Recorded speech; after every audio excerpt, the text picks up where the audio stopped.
friends, welcome to my channel. If you are new here, I am Courtney. I am a wife, a corporate girly, and now hopefully your postpartum bestie. Today's video is all about how to look and feel your best realistically after having a baby, because let's be honest, we don't always have time for a full beat and a blowout, but that doesn't mean that we have to lose ourselves either. So these are the tips and tricks that I've learned these past 2 months to help me feel like myself again in a simple, sustainable, and doable way.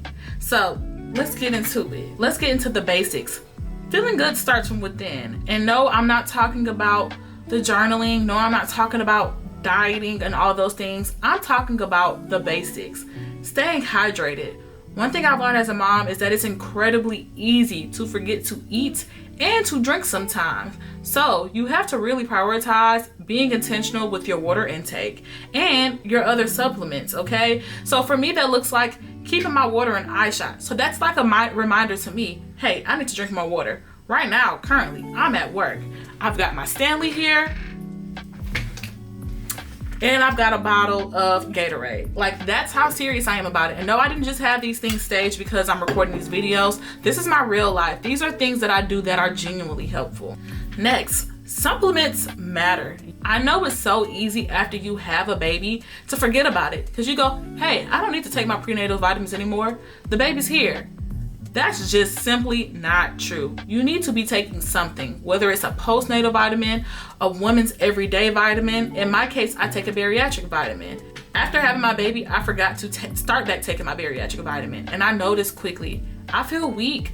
I feel like I don't have energy. My skin doesn't look the best, and I feel run down. As soon as I started taking those vitamins back consistently, I noticed a 180 difference. And lastly, sleep when you can. I feel like we hear this all the time as moms, and it can kind of be annoying to hear because it's like the baby's not sleeping. When can I sleep? But even 10-minute intervals help. Broken sleep is still valid. If somebody offers to help with the baby and you trust them, take them up on their offer. Get you some sleep. I promise you, your body will thank you for it. So next, let's get into skincare. One thing that has really helped me in this phase of my life is prioritizing skincare over makeup. I cannot emphasize enough how helpful this is to making you feel put together.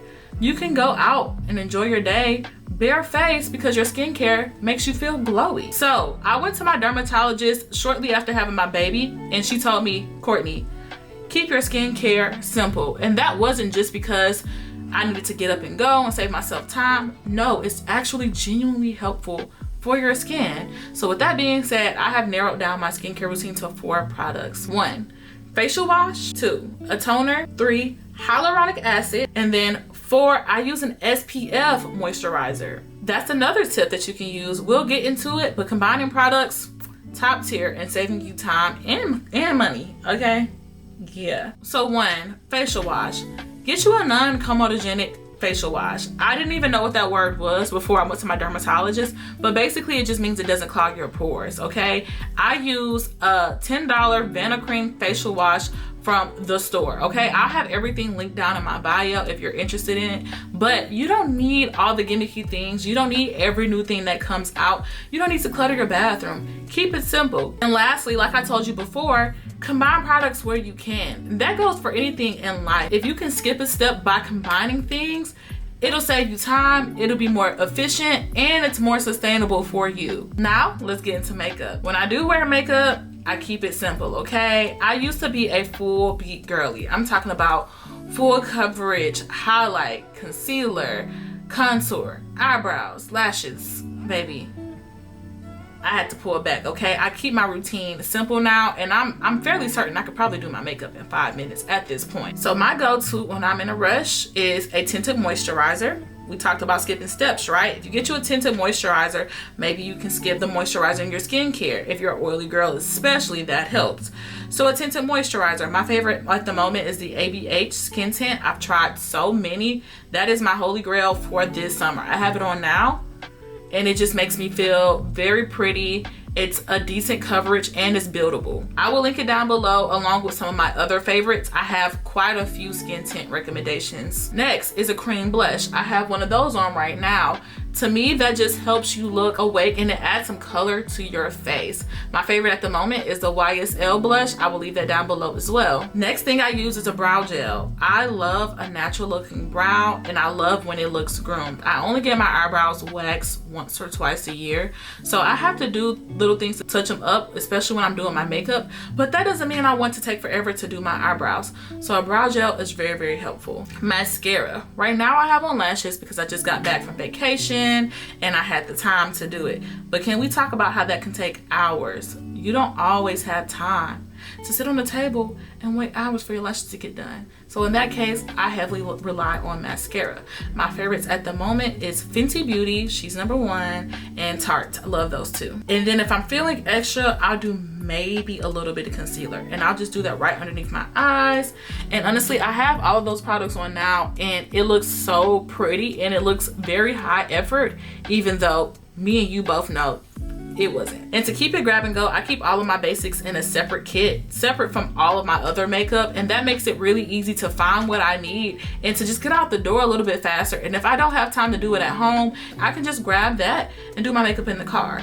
Toss it in my bag even if I need to. So get you a small makeup bag. Keep it simple. Put your everyday items in it. Now, let's talk hair, because listen, don't nobody have time for a blowout or a silk press every single day. But I absolutely do believe in keeping your hair done, okay? Keeping your hair done is the simplest way of feeling put together. You can have everything else going for you, but if your hair is not done, it can just ruin the whole look. So here are my recommendations for low maintenance hairstyle for postpartum mamas.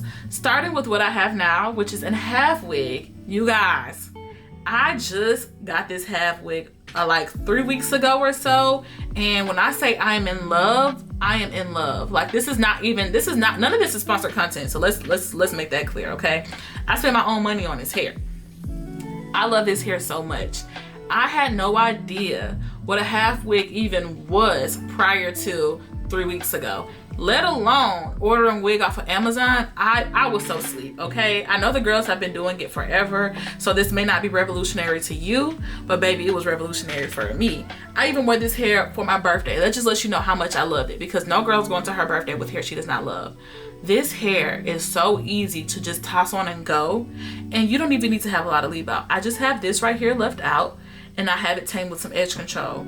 It is so low maintenance, but it looks so good. I have already given out the link to this hair at least 7 times in the past 3 weeks because people have asked me, where did you get this hair from? Where did you get the hair? It's so good. Y'all just have to try it. So anyways, half wigs. And that segues perfectly into flip over sew-ins, because you can wear your half wig as a flip over sew-in. Flip over sew-ins were the jam back in probably like 2016.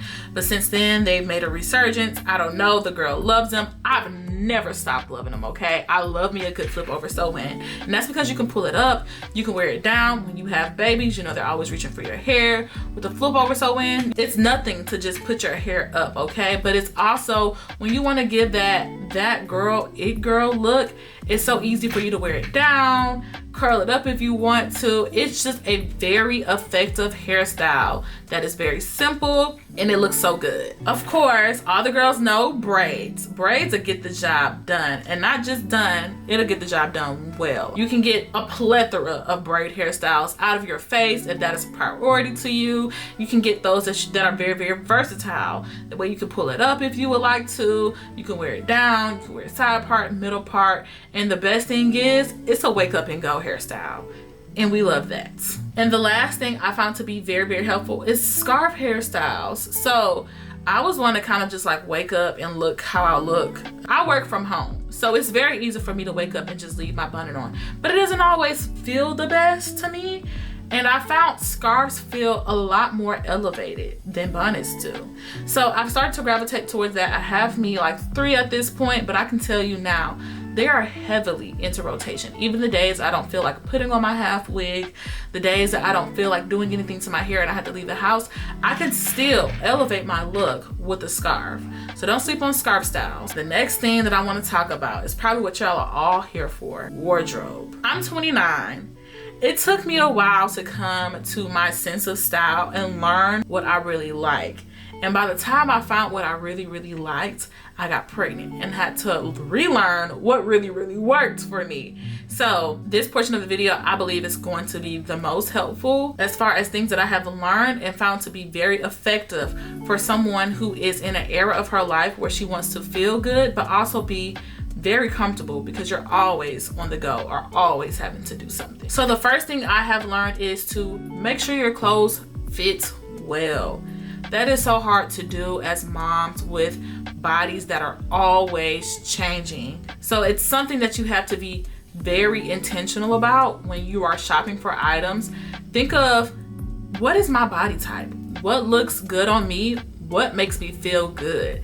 And if you're not really sure of sizing, I hate to be that girl, order you a few sizes. I do it all the time. Order you a few sizes. If something doesn't work, you can likely take it back. And if not, I think it's still worth it to know, hey, this works for me and this makes me feel good while you're still learning your body type. But if something doesn't fit you well, you're not going to want to wear it.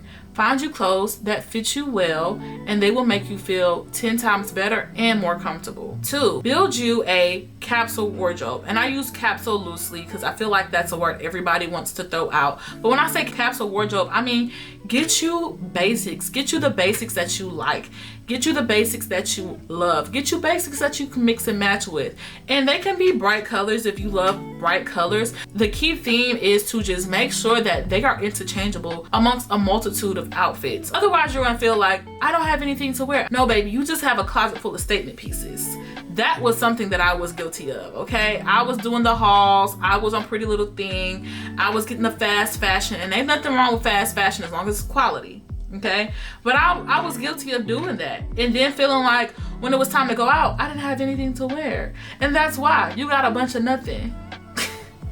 And that leads me to quality pieces. The comment I made about fast fashion was not to take a dig at their quality, but sometimes the quality isn't the best. Let's just keep it a bean. But sometimes you can find you some good quality pieces, but that is essential. You don't want anything that you can only wear one time and that you'll have to replace, because nobody has time or the coin to be replacing clothes. So what I found best is to get you some good quality basics. Even if it is a tad bit more expensive, I'd rather pay that one time than replacing something numerous times, okay? So some of my favorites to get basics from, like Amazon. Amazon has really great basics. I like Madewell. I didn't realize that Madewell, they had clothing for plus size girls, but they actually have really good quality basics. They're a little bit more pricey, but like I said, it's about sustainable. You want pieces that are going to stay in your closet for a long time. H&M is very good for a basic. ASOS, and these are all plus size girly friendly, okay? You can get you some really good basics for plus size girls from all 4 of those places, and I will link some of my favorite basics down below in the comments. Another tip is to buy clothes for your lifestyle. It's so easy to be like, oh, I like this evening gown,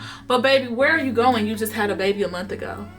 Where are you going? Okay, I'm guilty of that too. I'm guilty of getting a going out dress knowing I don't go out, okay? If you are a go out girly, get you going out clothes. But if you're not, it doesn't make any sense to be getting things that don't match your lifestyle. And I think that could be said for a lot of things. Yes, you can buy stuff for where you want to be in life, sure, but let's get things that are practical for our daily life. So for me, I'm very much so an errand girly. I drop my baby off at daycare. I work from home. So because of that, I invest in quality pajamas. I invest in quality dresses because those are easy to throw on. Those are things that are for my lifestyle because I need get up and go clothes. So with that being said, some items that I found to be helpful for get up and go clothes that are very elevated are dresses, okay? I have on a dress right now from Walmart.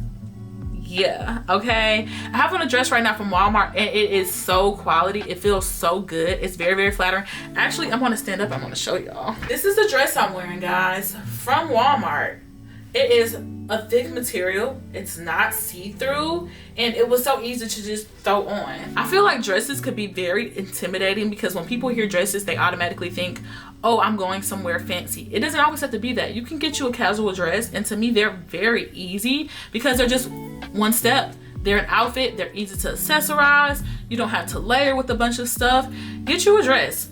they're amazing. And especially for postpartum moms, I feel like dresses can make you feel very, very feminine. And sometimes we need that reminder that, hey, even though I am a mama, I'm still a woman. In addition to dresses, two-piece sets, okay?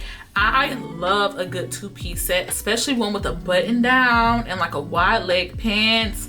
I think those are perfect, especially for us mamas that are picking up and dropping off at daycare. It's nothing like having a uniform, okay? Two-piece sets give uniform. I have me a few on standby at all times because of that, okay? And with that being said, get you a uniform. Find out whatever you like for your body, whatever formula that is that works for you, that make you feel comfortable. Get you multiple of those, okay? Like for me, I love a fitted shirt, a flowy pants, and like jewelry. Like this is my everyday jewelry.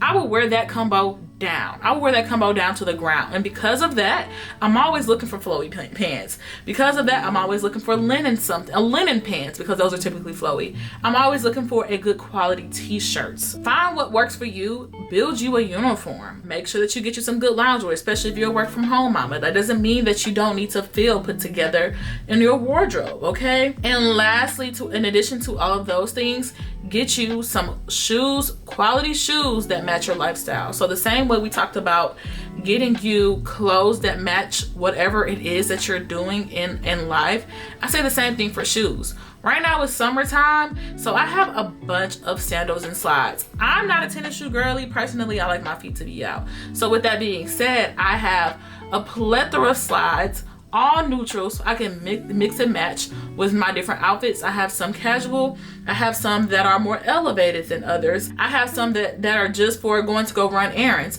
but I can mix and match them depending on what I am doing in that moment, because they are neutral and they are good quality. So get you good quality neutral shoes that match your lifestyle. And lastly, invest the time where you can to make your life a little easier.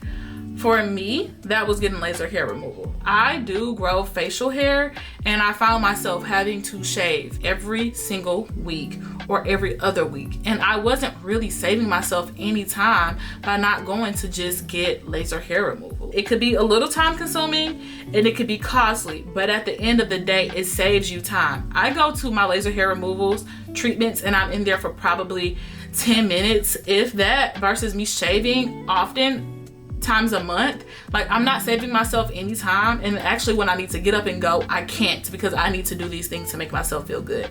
So with that being said, invest the time and the money to do treatments to make your life easier in the long run. So for me, like I said, that's laser hair removal. You can also do brow shaping, okay? Like, get your eyebrows done one time. Your eyebrows are good. When it's time to go and you need to do your makeup, that's one less step in your routine. Nails. Oh my gosh, nails. I said oh my gosh because that affected me personally. I felt that one personally, because originally when I had Chloe, I was not prioritizing myself, and I was not prioritizing getting out of the house. And getting my nails done was one thing, y'all see they're done now, was one thing that I did consistently prior to me having a baby. But when I had my baby, I just felt like I didn't have any time to prioritize that.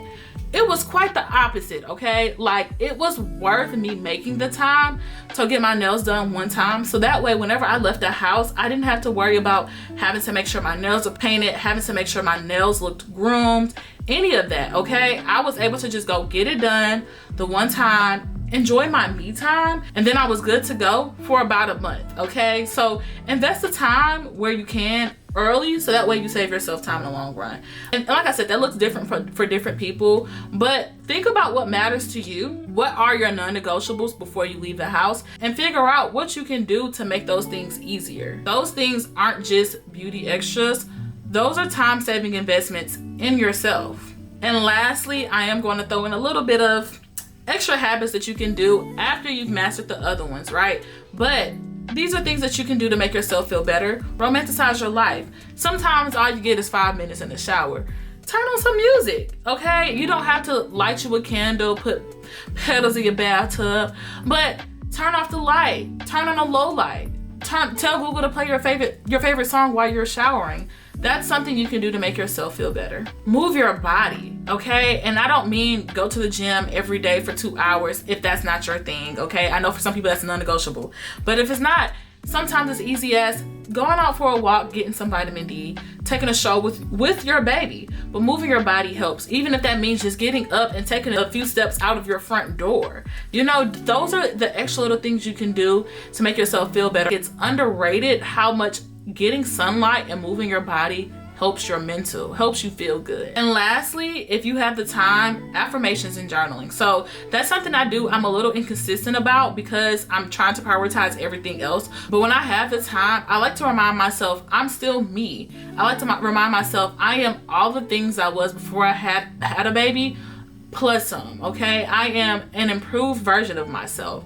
And sometimes those affirmations, you don't get them from everyone else, and that's okay because we can give them to ourselves. So mamas, I hope that you guys enjoyed this video, and I hope that you're reminded you deserve to feel good, not just for the baby, but for you. And these tips are just here to help you feel a little better about yourself, and no, you don't have to do them all at once.